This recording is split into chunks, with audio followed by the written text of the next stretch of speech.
नमस्कार दोस्तों, आपका हमारे YouTube channel education classes and nature में स्वागत है।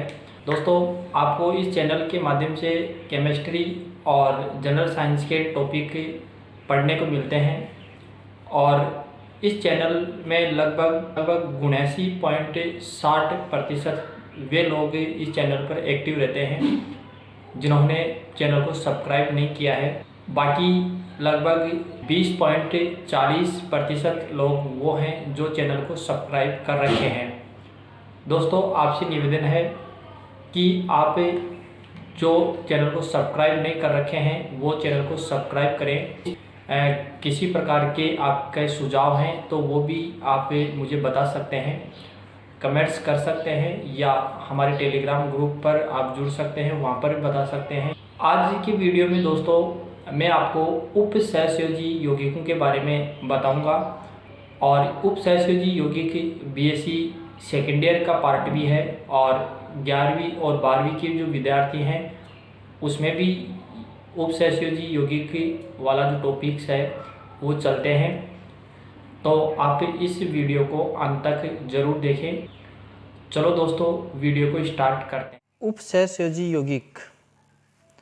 देखिए दोस्तों, साधारण जो लवण होते हैं जैसे NaCl, KCl आयनों से मिलकर बने होते हैं। जैसे NaCl है सोडियम आयन और क्लोरीन आयन दोनों से मिलकर बना है। इसी प्रकार पोटेशियम क्लोराइड है वो पोटेशियम आयन और क्लोरीन आयनों से मिलकर बना होता है।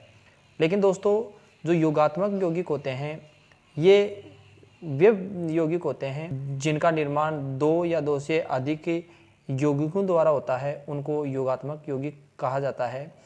इन यौगिकों की एक विशेषता होती है जिसमें अवयवी जो तत्व हैं उनकी जो संयोजकता है वो पूरी हो जाती है या उसकी संयोजकता संतुष्ट हो जाती है, उसके बाद भी ये एक अतिरिक्त बंध का निर्माण करते हैं। जैसे KCl है और MgCl2 है। इसमें KCl जो पोटेशियम आयन है और क्लोरीन आयन है इससे बना है और जो मैग्नीशियम क्लोराइड है वो मैग्नीशियम आयन और क्लोरीन आयनों से मिलकर बना है। इन यौगिकों के अंदर जो साधारण लवण हैं इनमें संयोजकताएं हैं वो पोटेशियम और क्लोरीन और मैग्नीशियम और क्लोरीन, इनकी संयोजकता है पूर्णतः संतुष्ट है। फिर भी ये यौगिक क्या करते हैं, योगात्मक लवणों का निर्माण करते हैं। जैसे कार्नेलाइट का उदाहरण लें हम तो KCl और MgCl2 और 6H2O, इस प्रकार ये एक द्विक लवण बनाते हैं क्योंकि इसमें जो अतिरिक्त बंध है वो बन जाता है।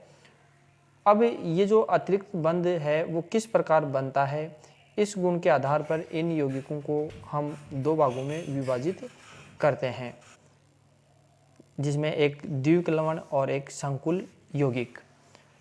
यानी योगात्मक यौगिक हैं वो दो भागों में विभाजित करते हैं और विभाजित करके इनको पढ़ा जाता है। क्योंकि साधारण जो लवण होते हैं उनमें जिन आयनों से ये साधारण लवण बनते हैं उन दोनों की जो संयोजकता है वह संतुष्ट रहती है, फिर भी ये अतिरिक्त बंध बना के योगात्मक यौगिक बनाते हैं। और ये अतिरिक्त जो बंध बनता है वो किस प्रकार बनता है उसके आधार पर इन योगात्मक यौगिकों को दो भागों में विभाजित किया गया है, जो कि द्विक लवण और संकुल यौगिक हैं। द्विक लवण क्या होते हैं, ये ठोस अवस्था में स्थायी होते हैं तथा विलय होने पर अपने अणु या आयनों में पूर्णतः टूट जाते हैं, द्विक लवण कहलाते हैं। मतलब द्विक लवण क्या होंगे, जिनको हम जल में घोलेंगे तो वह पूर्णतः आयनों में टूट जाता है। ऐसे जो लवण होंगे उनको द्विक लवण कहेंगे। और द्विक लवण में क्या होगा, दो या दो से अधिक लवण होंगे या जो साधारण लवण हैं वो मिले हुए होंगे। यानी इसको इस प्रकार परिभाषित कर सकते हैं कि दो या दो से अधिक जो साधारण लवण होते हैं उनसे संयुक्त होकर जिन लवणों का निर्माण होता है उनको द्विक लवण कहते हैं। जैसे KCl और MgCl ये साधारण लवण हैं और ये दोनों जल के साथ क्रिया करके ये KCl, MgCl2 और 6H2O जो कार्नेलाइट है उसका निर्माण करते हैं। अब इनको जल में घोलेंगे तो K+, Mg+2 और L- यानी कि ये आयनों में पूर्णतः वियोजित हो जाता है।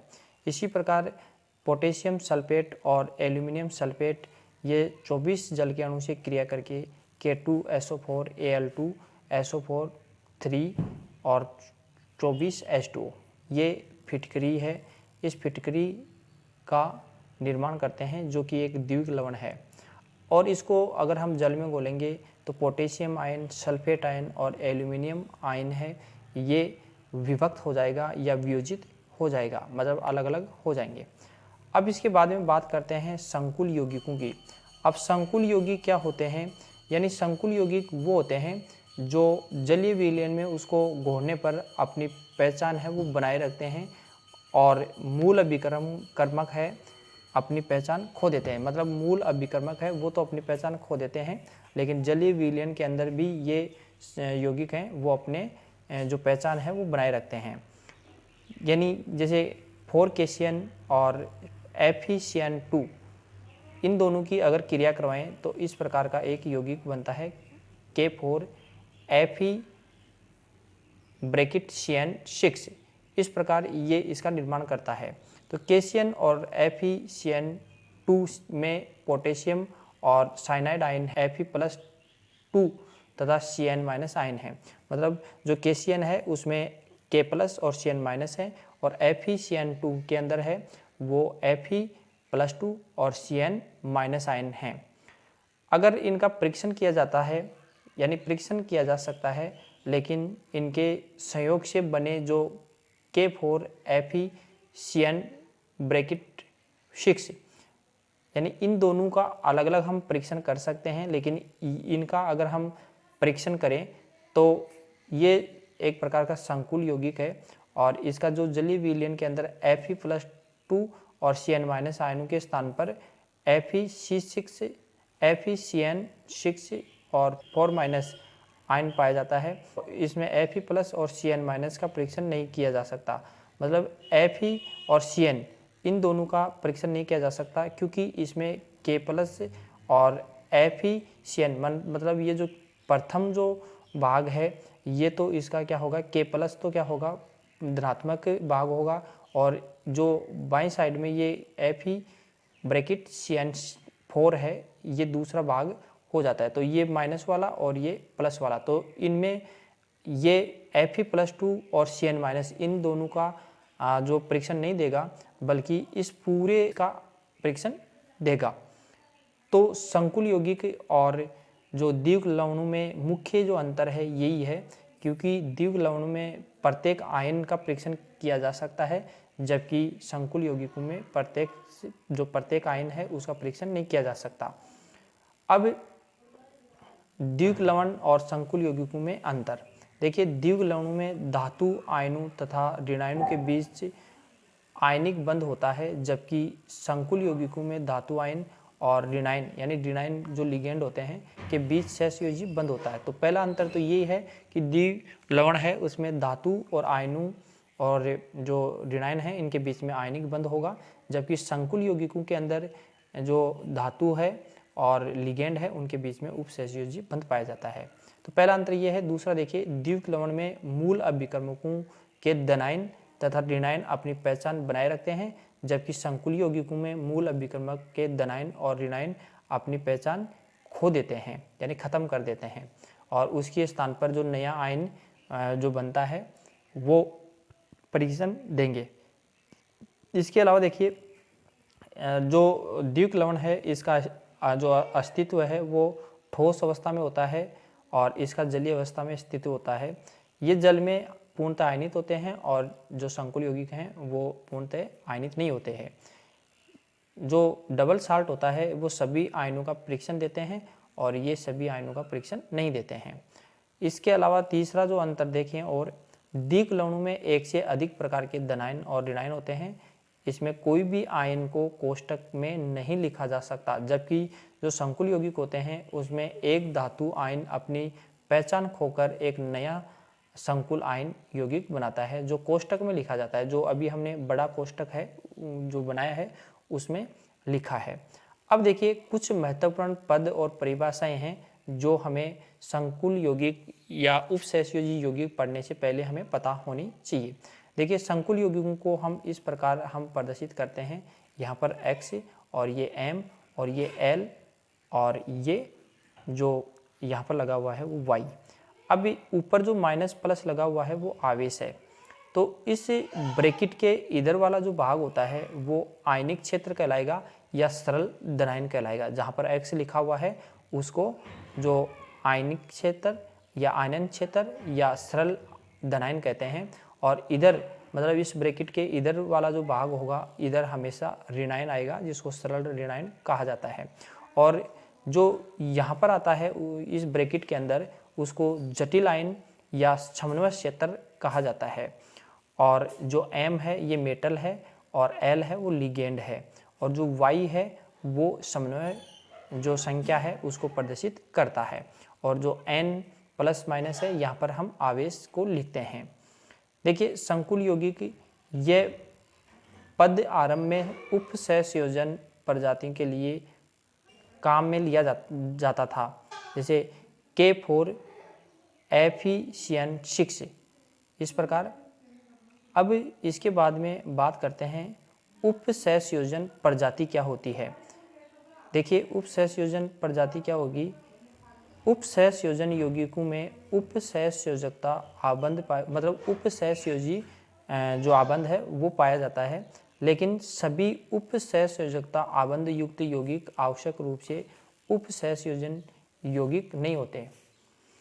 अब देखिए IUPAC के अनुसार एक उपसहसंयोजन प्रजाति वह अणु या आयन है जिसमें एक परमाणु या आयन धातु से अन्य आयन A या अणु B से सीधे संलग्न होते हैं। जैसे ये M मेटल है, A और B है, ये आयन या अणु हैं। जैसे Ma2B2 Ma4B2 मतलब ये जो M है वो मेटल है और इससे A और B है वो इस धातु आयन से जुड़े हुए आयन हैं जो सीधे जुड़े हुए होते हैं, जिन्हें लिगेंड कहा जाता है। अर्थात एक उपसहसंयोजन पदार्थ स्वतंत्र अस्तित्व रख सकने वाले धातु आयन तथा इससे जुड़े हुए यानी संलग्नी परमाणु या आयन इलेक्ट्रॉन युग्म के सहभाजन से बना वह पदार्थ है जिसमें धातु आयन ग्राही तथा संलग्न समूह इलेक्ट्रॉन दाता का काम करते हैं। कहने का तात्पर्य ये है कि जो धातु आयन होता है उस धातु आयन से जो सीधे जुड़े हुए हैं उनको लिगेंड कहा जाता है।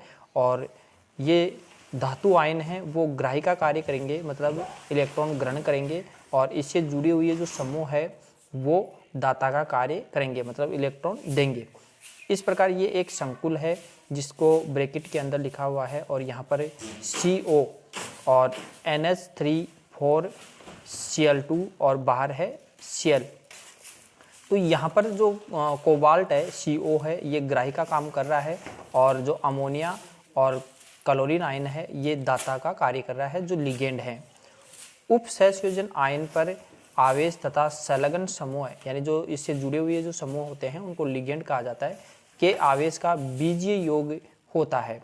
अब ये बीजीय योग क्या है, देखिए इसकी जो कुल ऑक्सीकरण अवस्था हम निकालते हैं वो किस प्रकार निकालते हैं। जैसे CO और NH4Cl2 प्लस ऊपर लिखा हुआ है, तो कोबाल्ट होता है वो +3 ऑक्सीकरण अवस्था में है, तो इसका आवेश निकालें तो अमोनिया है या NH3 है वो 4 है और इसकी जो ये उदासीन लिगेंड है तो मल्टीप्लाई किया तो 0 आ गया। क्लोरीन है वो Cl2 है तो 2 हैं और क्लोरीन पर जो संयोजकता होती है वो -1 होती है, तो 2 × -1 बराबर -2। इस प्रकार इसको टोटल हम जोड़ें तो +3 0 -2 प्लस, तो इस प्रकार +3 में से -2 निकलेगा तो +1 आएगा। इस प्रकार इस पर जो आवेश लिखा हुआ है वो प्लस लिखा हुआ है। तो इस प्रकार हम जो लिगेंड का जो आवेश है वो हम मतलब जो संकुल है उस पर आवेश है इस प्रकार लिखा जाता है। अब देखिए एक नाभिकीय उपसहसंयोजन यौगिक क्या है।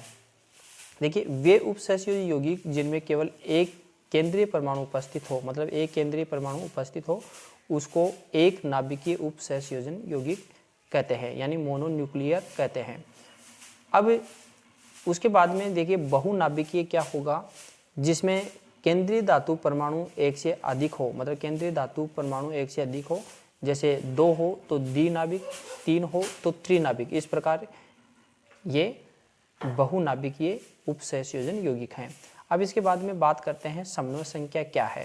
देखिए केंद्रीय धातु परमाणु से जो सीधे बंधित परमाणु की जो संख्या है उस धातु की समन्वय संख्या कहलाती है। देखिए समन्वय संख्या 2 से 12 तक ज्ञात है, यानी समन्वय संख्या 2 से 12 तक ज्ञात यौगिक हैं, लेकिन 4 और 6 सर्वाधिक सामान्य समन्वय संख्या होती है, मतलब ये ज़्यादा समन्वय संख्या होती है।